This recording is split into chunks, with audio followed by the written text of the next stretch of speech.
Olá, bem-vindo você, meu querido amigo aluno, bem-vinda de volta, você também, minha querida amiga aluna. Vamos dar prosseguimento ao nosso curso completo de informática para concurso público gratuito aqui no YouTube, sendo replicado lá no euvopassar.com.br.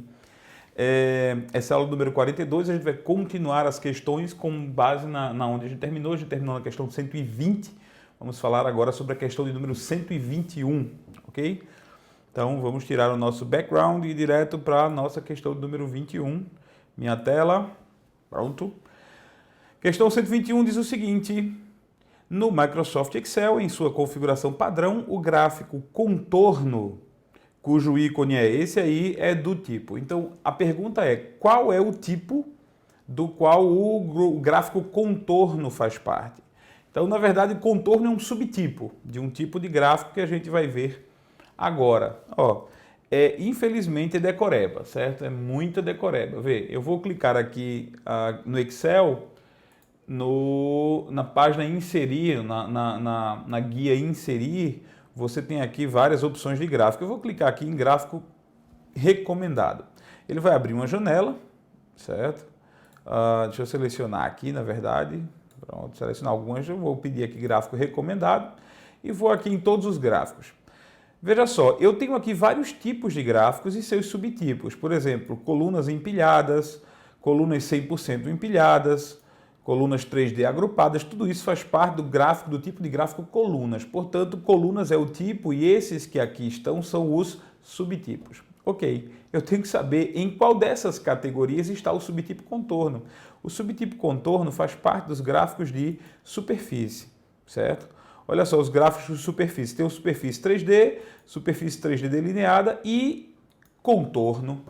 Portanto, o gráfico que a gente está procurando é esse aqui, onde é que ele está dentro de superfície. Né? Decoreba pura, ajudou em alguma coisa.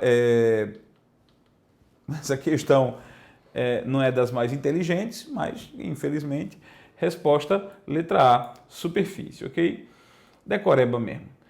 Questão 122, VUNESP também, prova também da VUNESP, diz o seguinte: observe o gráfico a seguir extraído de uma planilha do Excel 2010, em sua configuração padrão em dois momentos, antes e depois da utilização de um recurso do grupo Rótulos, na guia Layout, que aparece quando o gráfico é selecionado. Então, o gráfico estava assim, certo? Desse jeito, a pergunta é a seguinte: nós temos um gráfico que está com esse formato aqui. E aí, depois de uma utilização de um recurso, certo? O gráfico passou a ficar assim. Você consegue identificar o que aconteceu de diferente? Não consegue? Claro. Passaram a aparecer aqui os rótulos com os valores dos dados. Eu acredito que não há nenhuma outra mudança não no gráfico, apenas os rótulos com os dados, com os números, né? Então, o recurso aplicado permite adicionar elementos do gráfico, utilizando os respectivos valores de dados reais. Esse recurso pode ser acessado a partir do ícone tananã, apresentado na figura a seguir. Então, olha só, a pergunta é: com que botão desses botões que aqui estão, que botão desses que aqui estão é o que aciona o que a gente quer? Bom, quando você tem um gráfico, qualquer, e aí dentro desse gráfico, em vez de aparecerem só as figuras e passarem a aparecer os números também, por exemplo, esses números, eles são chamados de rótulos de dados, ok? Pronto. Então, o que a gente quer é adicionar rótulos aos elementos do gráfico, no caso as colunas do desenho, certo? E onde é que eu consigo fazer isso? Nesse botão aqui, rótulos de dados. Portanto, a resposta, letra D, ok? Nenhum problema, nenhuma dor de cabeça com isso, ok? Vamos lá, questão número 123 e 124, ela se baseia nessa planilha que está aí. Uma planilha que mostra cimento, areia, brita, azulejo, as unidades dele, o valor inicial, né? Na planilha acima, que foi elaborada em Excel, os valores da coluna E foram gerados pela subtração dos respectivos valores da coluna C e D. Considerando essa informação e a planilha acima representada, assinale a opção correta. Quer dizer, tudo que está aqui na coluna E, tudo que está nessa coluna aqui é conseguido pela subtração dos respectivos valores aqui, certo? Então, por exemplo, é claro, 90 foi conseguido através de 100 menos 10. 18 foi conseguido através de 20 menos 2 e assim sucessivamente. Ok? Pronto, aí vamos ver o que é que vai acontecer aqui. Letra A. Ao se digitar a letra X no lugar de um dos números constantes na coluna C, será apresentada a informação de erro, valor, na célula correspondente à sua linha na coluna E. Então, veja só o que ele está dizendo. Ele está dizendo que se eu pegar um valor, aqui, por exemplo, esse 100, e colocar X, ou seja, colocar uma letra, certo? Então, o que vai aparecer aqui é valor. Certo? Aí veja, o que é engraçado é o seguinte, isso pode acontecer? Pode. É garantido que isso aconteça? Não. Mas peraí, João, vai com calma. Isso pode acontecer? Pode sim, pode acontecer. Certo? Agora não é garantido que isso aconteça. E por que não é garantido que isso aconteça? Porque se a fórmula que a gente usou aqui foi uma simples, por exemplo, C2 menos D2, seria essa menos essa, esse erro vai acontecer, porque você está escrevendo uma fórmula matemática, e essa fórmula matemática, necessariamente, ela tem que ser apontada para células que contenham números. Se você aponta para uma célula que contém texto, ela vai dar justamente esse erro. Então, se eu puser uma letra X aqui, ou se eu puser qualquer letra ou qualquer palavra, e a fórmula que foi colocada aqui foi essa, então sim, vai aparecer valor. Portanto, a letra A ela é verdadeira se a fórmula que foi escrita na coluna E foi escrita desse jeito, certo? Só que a fórmula também pode ser escrita através de uma função. Você pode fazer uma função soma. Por exemplo, uma função soma entre C2 e menos D2, por exemplo. Uma função soma entre C2 e menos D2 é a mesma coisa que subtrair D2 de C2. Só que o que acontece, quando a função soma identifica uma letra, ela ignora essa letra.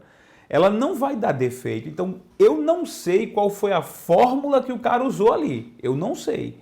Eu sei que se ele usou esta fórmula, esta maneira de escrever, a letra A está correta. Se ele usou esta maneira de escrever, a letra A não está correta. Portanto, eu não posso afirmar que a letra A está correta. Ok? Por enquanto, eu não posso afirmar. Talvez não haja resposta melhor. Vamos analisar as próximas respostas aqui. Vamos lá. A letra B diz o seguinte. Ao se inserir uma nova linha entre as linhas 3 e 4, serão alterados os valores da coluna E. Não. Se eu insiro uma linha entre 3 e 4, certo? O que vai acontecer é, essa linha vai ser criada, mas todas as fórmulas aqui criadas, elas vão se atualizar de acordo com os novos valores que aqui existem. Elas vão se atualizar automaticamente. Quer dizer, aquilo que era linha 4 passa a se tornar linha 5. E as fórmulas são atualizadas para apontar para a linha 5. Portanto, a letra B está errada. Certo? A letra C diz que ao inserir uma nova coluna entre as colunas D e E, serão alterados os valores da coluna E. Quer dizer, se eu coloco uma coluna aqui, se eu insiro uma coluna aqui, ela vai ficar vazia, né? Vai ser criada uma coluna nova vazia, e essa aqui passa a se chamar F. Essa nova passa a se chamar E e as outras se mantêm. Mas as fórmulas são automaticamente atualizadas, continuam apontando para as células que estavam lá. Então não tem problema inserir colunas ou inserir linhas, as fórmulas que são afetadas de posição, elas são atualizadas. Certo? Letra D. A letra D diz que se ao digitar uma letra X no lugar de um dos números constantes na coluna C, nenhum valor será apresentado na célula correspondente à coluna E, ou seja, essa célula ficará vazia. Isso não é verdade. Quer dizer, na hora que eu boto o X ali, a célula fica vazia. Não. Se as duas possibilidades são a fórmula feita diretamente com a subtração, essa menos essa, vai dar o erro de valor descrito na letra A, certo? E se for uma função, ela vai desconsiderar a célula da coluna C, deixando só negativo o valor da coluna D. Então não vai acontecer esse de esvaziar a célula, isso não acontece. Letra E diz que ao se digitar x no lugar de um dos números constantes na coluna C, será igual a zero o valor correspondente à sua linha na coluna E. Não, zero não. Vai aparecer algum valor, mas não necessariamente zero, não sei. Certo? Então veja como a questão foi, certo? Com certeza não vai aparecer necessariamente zero. Com certeza. Com certeza a célula não ficará vazia, certo? Com certeza, se eu altero inserindo linhas ou inserindo colunas, não vai haver mudanças nos valores que já estão lá descritos. Então, a letra A, ela só está certa em um caso, não em todos, mas dessas é a melhor resposta. É a única que oferece uma possibilidade de estar certa. Na verdade, até a letra E oferece uma possibilidade de estar certa. A letra E oferece, mas em poucos casos. A letra A é a melhor resposta, mas eu garanto, ela não é 100% verdadeira. Ela não é verdadeira em todos os casos, ok? E eu expliquei por quê.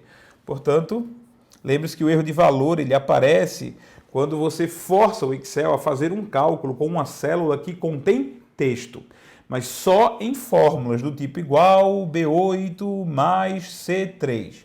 Em funções, como por exemplo igual soma B8, ponto e vírgula C3, nesse caso, se houver uma letra X em B8, tá? Aqui dá erro, dá justamente o erro de valor que a gente viu, esse erro que está descrito aqui, certo? E aqui não, aqui a fórmula vai acontecer, a função vai calcular e o resultado é o C3, certo? Portanto, letra A é a resposta, mas podia ter outra, não está 100% certa não. Questão de número 124, a questão número 124 diz, considerando que a planilha tenha sido, só para confirmar, 123 é a letra A mesmo. Considerando que a planilha tenha sido copiada do Excel mediante o comando Ctrl+C e tenha sido colada em um arquivo do Word por meio do comando Ctrl+V, assinale a opção correta, certo? Bom, a planilha, quando você seleciona uma planilha do Excel, copia e cola no Word, ela é colada como tabela. Ela é colada como uma tabela. O Word entende uma planilha do Excel como uma tabela, com linhas e colunas, certo? Portanto, a tabela será colada como imagem? Não. Não será entendido como imagem. O texto será colado sem a tabela? Não. Não. A tabela colada manterá seu vínculo com a planilha do Excel? Não. Quer dizer, na hora que você copia uma planilha do Excel e cola no Word, os dados são colados, a tabela vem, os números vêm, mas não há vínculo com a anterior. O que seria vínculo com a anterior? Seria o caso de você, por exemplo, fazer uma planilha no Excel e alterar o número lá e ele vir alterar aqui no Word. Quer dizer, imagina, você pegou, aqui eu tenho um documento do Excel e aqui eu tenho um documento do Word. Aí você tem uma tabela lá do Excel. Aí você copiou, né, você fez Ctrl+C e depois você fez Ctrl+V. A tabela vem massa, a tabela vem muito massa para cá. Tranquilo. O que ele está falando de vínculo seria o seguinte: se você alterasse qualquer número aqui, esse número seria alterado aqui também. Isso não acontece. A menos que você use o comando colar com vínculo. Existe um comando colar com vínculo? Existe. Mas o Ctrl+V é o colar normal, certo? O comando colar, ele vai colocar aqui no Word uma cópia daquela tabela, sem vínculo. Qualquer alteração que você faça aqui, você fez uma alteração aqui, ela não afeta o número correspondente, ok? Portanto, a planilha não manterá vínculo com a original. Letra D. Na tabela colada, será mantida a formatação original do texto. Correto. Se você tinha texto em negrito, ele vem em negrito. Se você tinha texto em vermelho, ele vem em vermelho. Portanto, letra D está correta. certo? Só para garantir agora, letra E. A letra E diz que na tabela colada serão mantidas as fórmulas geradas no Excel. Não! Se você tinha na sua planilha aqui, por exemplo, uma fórmula, certo? Uma fórmula e ela deu o resultado 18, por exemplo. O que é colado aqui é somente o 18, ou seja, quando você copia uma planilha do Excel que contém cálculos, quando ela for colada no Word, só serão colados os resultados, ok? Presta bem atenção. Colei uma planilha do Excel, copiei uma planilha do Excel, colei no Word. Só são colados os resultados, ok? Portanto, tranquilo. Então, a gente tem aqui letra D. A nossa resposta é letra D, tá? O que é que nós temos mais aqui? Observe a planilha a seguir que está sendo editada no Microsoft Excel 2010 na sua configuração padrão e responda a questão 125 e 126. Ok? Então, eu tenho uma planilha e a planilha diz o seguinte: assinale a alternativa que contém o resultado da célula A4 ao ser preenchida com a fórmula. Então, eu quero preencher aqui em A4. Eu quero preencher com essa fórmula aqui, certo? E o resultado dessa fórmula é, bom, o que ele está pedindo? Ele está pedindo uma subtração entre A e B. Então, A menos B. Sendo que A é isso aqui, ó. E B é isso aqui. Traduzindo em miúdos, porque a gente já conhece as duas funções. Quem é o terceiro maior número de A1 até D3? Bom, A1 até D3. A1 até D3, aqui está. Certo? A1 até D3. Quem é o terceiro maior número? Aqui está, é a função maior de A1 até D3 com índice 3, certo? O terceiro maior, vamos lá. Eu tenho 8, eu tenho 7, eu tenho 6. Então, o terceiro maior número é 6. Ok? Menos. E aqui a mesma coisa. Quem é o terceiro menor número de A2 até D3? Agora, olha a sacanagem. Aqui é A2. Então, vamos fazer o intervalo em azul. A2 até D3. A2 até D3. Quem é o terceiro menor número? Eu tenho 1, eu tenho outro 1 e eu tenho um 2 aqui. Portanto, o 2 é o terceiro menor número. Lembra que na função maior e na função menor eles contam números repetidos também? Então, o que acontece? Isso aqui é 2. 6 menos 2 igual a 4, certo? Portanto, a resposta é a letra B.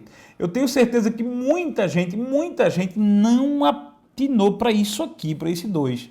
Se não atinou para esse 2, incluiu o intervalo inteiro, né? Incluiu o intervalo inteiro, então contou assim, tem 1, tem 1, tem 1. Então, o terceiro valor é 1. 6 menos 1 igual a 5. Resposta letra A. Se você foi nessa, meu amigo, eu gostaria de lhe informar que você perdeu um ponto, certo? Então, atenção, resposta letra B, ok? Comente aqui embaixo se você foi um dos que caiu nessa armadilha. Comente, professor, eu caí nessa armadilha, que merda, olha só, falta de atenção, por causa de uma falta de atenção você se prejudica, horrível, né? Vamos embora. Aí aqui vem a questão 126, com a mesma planilha, diz assim. É para responder 125 e 126, isso. A fórmula correta a ser preenchida na célula E3, formatada com caso decimal para que o resultado seja 8, é. Então, eu quero colocar o quê?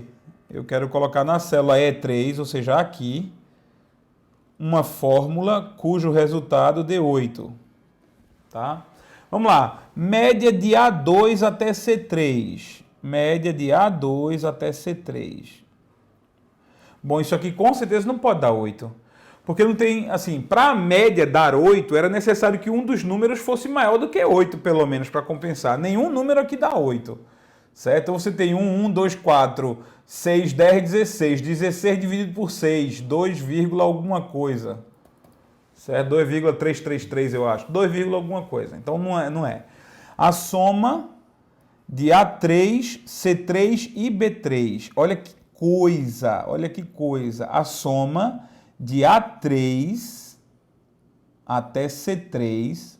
Note o que ele está mandando. A3 até C3 e B3. Então, o que é que vai acontecer? De A3 até C3, eu tenho isso. Certo? Mas ele mandou incluir B3 de novo. Então, eu vou incluir B3 agora, desenhando em verde. B3 vai ser incluído de novo. Então, o que é que eu vou ter? Eu vou ter uma soma entre 1, 2 e 3. Isso aqui dá 6. Certo? E, novamente, esse valor que está aqui. Então, isso aqui dá 2. 6 mais 2 somado dá 8. Portanto, com certeza, a nossa letra B... A nossa letra B, ela traz 8 como resultado. Ela, sem sombra de dúvida. Nossa questão 126, consultando aqui os universitários, a letra B é a nossa questão. Se quiser fazer os outros cálculos, sinta-se à vontade. C2 mais B2. C2 mais B2. Isso aqui dá 9. Né? A média de A3 até C3. Eu vou ter que sair aqui, é melhor, né? A média de A3 até C3. Quanto é que dá isso? Aí eu vou ter que... É de A3 até C3. A média de A3 até C3. A3 até C3. A média é 2. Certo? 1 mais 2 mais 3, 6 dividido por 3 dá 2. E a soma de A2 com C1. A2 com C1. Isso aqui dá 6. Portanto, resposta perfeita aí, totalmente certa, letra B, né? Letra B. Questão 127. Assinale a alternativa que contém o nome da categoria de funções que pertence à função média. Olha só, e aí, o que é que você acha? Eu acho que você vai ter uma surpresa tremenda. A função média pertence à categoria de estatística. Isso, lá no Excel, se você for olhar, como a gente vai poder ver agora, né? Eu sei que isso deve ter dado uma raiva da bexiga no seu coração. Voltemos aqui, certo? Pronto, minha tela de novo. Eu acho que você deve ter ficado com a raiva no coração por não acreditar nisso. Peraí, João, aí é brincadeira tua. Não tô brincando não. Tô brincando não, dá uma olhada nisso aqui. Ó. Eu vou chegar aqui no FX, que são as funções, o auxílio das funções, certo? E aí eu vou mostrar o seguinte, ó, tem várias categorias aqui, mais recentemente usada, tal. Mas deixa eu vir aqui para estatística. Dá uma olhada em estatística. Olha quem está na categoria estatística. Haha, olha aqui, ó.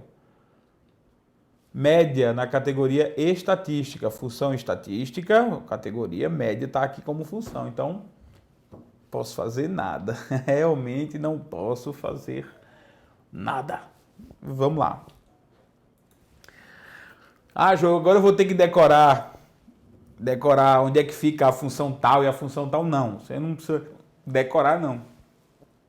Pelo menos é bom saber das funções que a gente conhece, né? Das funções que a gente ouviu, máximo, média, mínimo, soma, porque eu acho que essas são as mais prováveis dele cobrar. Se vier a cobrar, né? Isso é uma questão da VUNESP. Bom, lá vai. Questão 128. Considere os seguintes valores numa planilha do Excel 2010.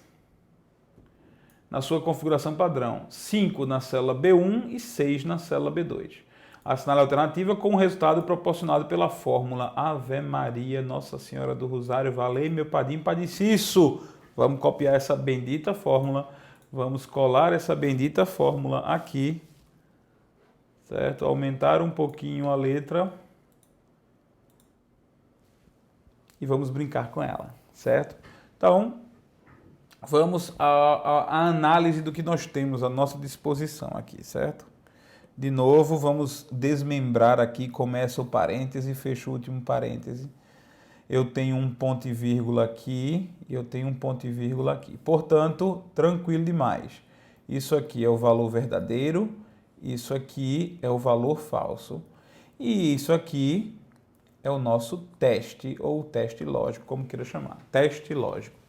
Se B1 mais B2 é maior do que 11, então vai ser isso aqui. Se não, vai ser isso aqui. E aí, nosso jogo da velha.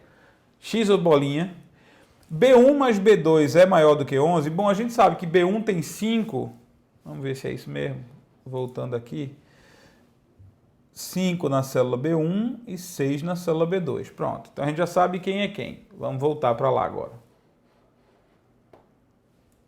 Certo? Então, B1 mais B2 é 5 mais 6. Certo?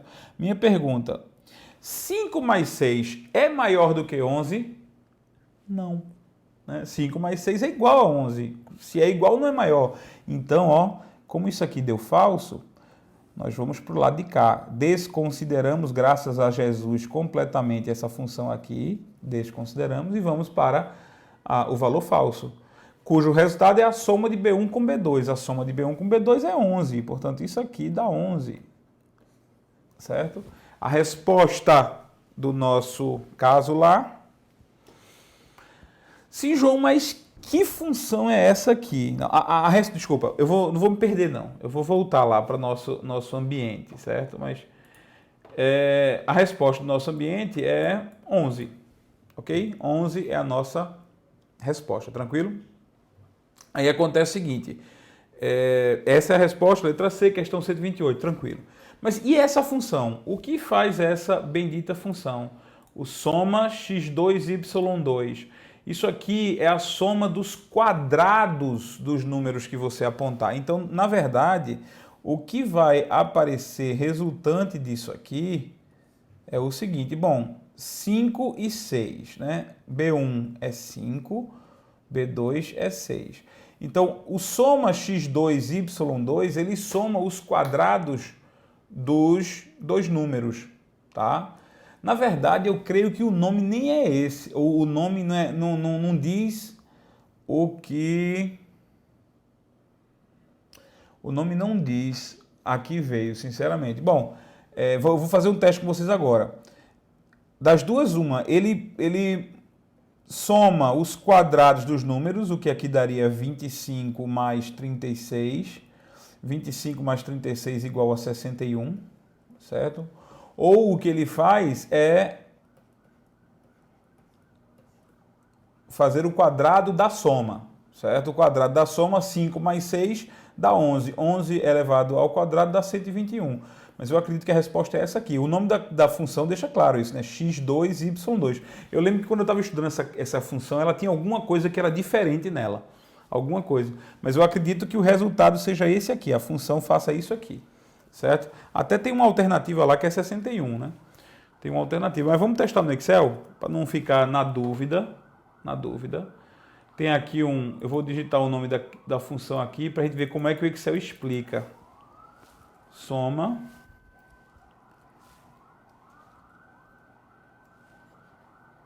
Ô, meu amigo. Vamos lá.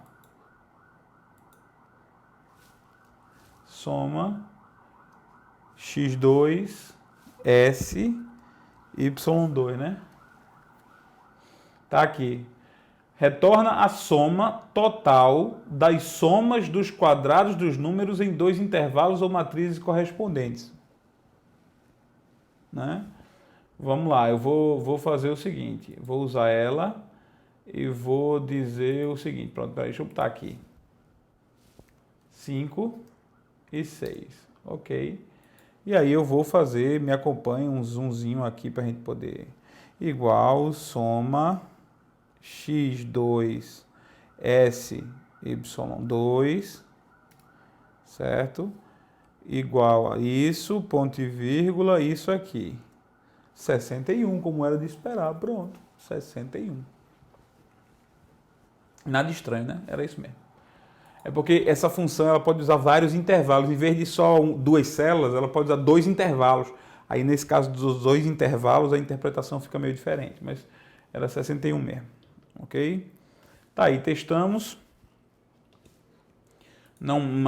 Ela não vai influenciar a nossa função. Por quê? Porque o nosso teste aqui foi verdadeiro. O teste o teste foi falso. O teste sendo falso, o que importa é o valor falso da função. Certo? Bom, vamos prosseguir aqui com nossas questões. Já estamos no finalzinho aqui da aula, né? Questão 129, só para terminar a questão 129, rapidinho. Assinale a alternativa, a nossa 128, letra C, assinale a alternativa com o tipo de mini gráfico do Excel 2010. Mini gráfico, que tipo de mini gráfico? Ah, mini gráfico é esse recurso aqui, ó, né, que eu falei que tinha e tal. Vamos dar um zoom maior aqui. Vamos selecionar aqui. E olha só, eu tenho mini gráficos, e os mini gráficos aqui tem 3 tipos de mini gráficos: linha, coluna e ganhos e perdas, certo? 3 tipos. Eu vou pedir aqui coluna, né? Ele vai perguntar qual é o intervalo onde estão os dados. Eu estou aqui 5 e 6 e pronto, ele vai desenhar um gráfico para a gente. Desenhou um gráfico aí, né? Fraco, mas desenhou. Bom, e aí? Ganhos e perdas é um dos tipos de gráfico. Vamos ver aqui agora, né? Portanto, não existe barras, não existe pizza, não existe área, não existe dispersão. Existe colunas, linhas e ganhos e perdas, letra C, nossa resposta. Com isso, a gente termina a aula de hoje, aula número 42, a gente vai para a próxima aula número 43, faltando poucas questões. Agora a gente chegou, faltam só 20, umas 21 eu acho, perto da gente terminar, acho que mais 2 aulinhas, no máximo 3 a gente termina, tá? Então, com isso a gente termina a aula de hoje, as 2 aulas de hoje, sexta-feira. As 2 próximas aulas serão apresentadas na segunda-feira, sem falta, porque estão sendo gravadas hoje, já para vocês. Então, sem falta, serão colocadas para você na segunda-feira e provavelmente na quarta-feira a gente já está começando assunto novo, né? Se você está me vendo muito depois de junho de 2015, que é quando eu gravei essa aula, então vá procurar no canal, vá procurar que tem mais módulos para vocês. Não tem só esse módulo não, tem vários outros no YouTube prontos para vocês, né? À vontade, né? A gente se vê nas próximas aulas e, claro, nos próximos módulos também. Um abraço.